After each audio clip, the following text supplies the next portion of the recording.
On se pose souvent la question, 50 € par mois, est-ce que ça vaut vraiment le coup de se lancer avec si peu? C'est la question qu'on va creuser ensemble et honnêtement, la réponse est assez surprenante. Et plutôt que de se perdre dans des grands chiffres et de la théorie compliquée, le mieux, c'est de commencer par une petite histoire.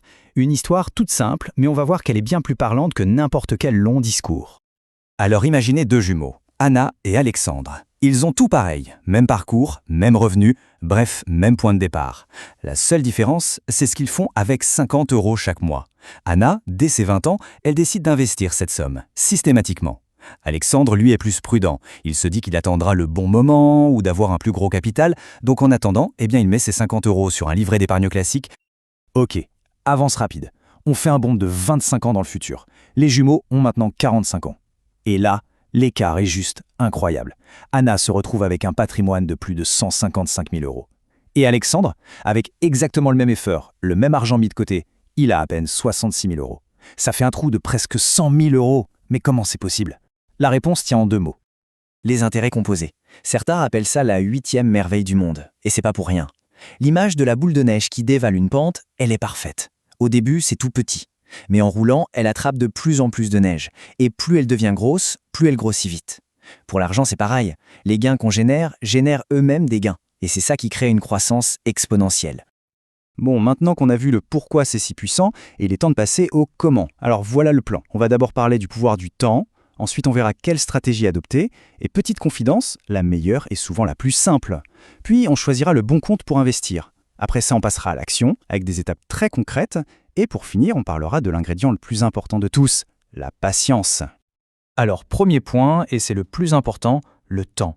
Quand on commence avec de petites sommes, le temps, c'est vraiment notre meilleur allié. C'est même l'atout numéro 1. C'est le carburant des intérêts composés. Sans un horizon de temps long, l'effet boule de neige n'a, pas le temps de se produire. L'histoire d'Anna et Alexandre en est la preuve parfaite. Ok, passons à la deuxième partie, la stratégie. Et là, attention, il faut clarifier quelque chose de fondamental. Surtout aujourd'hui, avec tout ce qu'on voit sur Internet qui promet de devenir riche en 3 jours. Il y a un monde entre investir et spéculer. D'un côté, investir, c'est un peu comme construire une maison. On pose des briques, mois après mois, patiemment, pour bâtir un patrimoine solide sur le long terme. De l'autre, la spéculation, c'est le casino. C'est le pari, le coup de poker en espérant faire un x10 en une nuit. Ici, on est clairement dans l'équipe des bâtisseurs, pas des joueurs. Alors, concrètement, comment on fait pour investir de manière simple et solide? Il y a un outil qui est juste parfait pour ça, surtout quand on débute. Ça s'appelle un ETF. Un ETF, qu'est-ce que c'est? Faut imaginer un énorme panier. Et dans ce panier, il y a des tout petits morceaux des plus grandes entreprises du monde. Des centaines, parfois des milliers. Le truc génial, c'est qu'en achetant une seule part de ce panier, on devient propriétaire d'une minuscule partie de toutes ces entreprises d'un seul coup. C'est la diversification maximale, sans se casser la tête. Et pour acheter ces fameux ETF, il y a une méthode tout aussi simple. Ça s'appelle le DCA. Le principe est bête comme chou. On investit toujours la même somme, nos 50 €, à intervalles réguliers, par exemple tous les 5 du mois. Point. Que le marché soit en pleine euphorie ou en pleine panique, on ne change rien. C'est un peu comme aller à la salle de sport. C'est pas la séance où on a tout donné qui fait la différence, c'est la régularité, sur des années. Ok, on a la stratégie, on a l'outil, il manque un truc. Le contenant, l'endroit où on va mettre tout ça. On appelle ça une enveloppe fiscale. Et en France, on a la chance d'en avoir qui sont très avantageuses pour ne pas payer trop d'impôts sur les gains. Pour faire simple, il y a deux grandes options. D'un côté, le PEA, le plan d'épargne en action.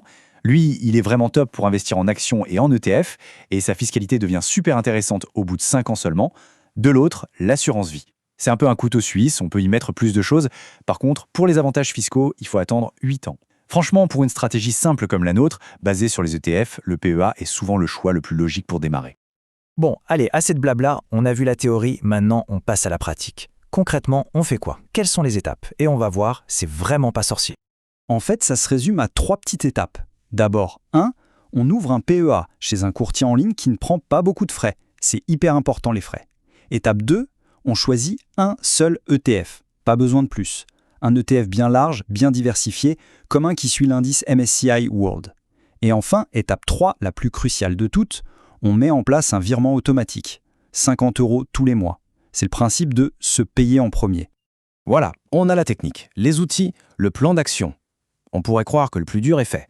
Mais en réalité, le plus grand défi n'est pas technique. Non, le vrai challenge, c'est dans la tête. C'est la psychologie, le fameux mindset de l'investisseur. Cette citation, elle dit tout. La bourse, c'est une machine qui prend l'argent des gens impatients pour le donner aux gens patients. C'est aussi simple que ça. Parce que, soyons clairs, le marché va tanguer. C'est une certitude. Il y aura des hausses incroyables et des baisses qui font peur. L'investisseur qui réussit, c'est celui qui ignore le bruit, qui s'en tient à son plan et qui continue, mois après mois, à faire ses petits versements. Et si on se projette, ça donne quoi cette patience? Eh bien, regardons les chiffres. Si on investit 50 € par mois pendant 30 ans avec un rendement moyen de 8% par an, on se retrouve avec presque 68 000 €. Mais le plus dingue, c'est que sur cette somme, il n'y a que 18 000 € qui sont vraiment sortis de la poche. Les 50 000 € restants, ce ne sont que des gains. C'est l'argent qui a travaillé tout seul. Il faut être lucide. L'idée avec 50 € par mois, ce n'est pas de devenir millionnaire en 2 ans. Non. Le véritable enjeu, le vrai trésor, c'est de prendre l'habitude, de créer ce réflexe. Parce qu'une fois que l'habitude d'investir est ancrée, elle restera. Que ce soit avec 50, 100 ou 500 € par mois plus tard. Commencer petit, c'est avant tout mettre le pied à l'étrier et lancer la machine.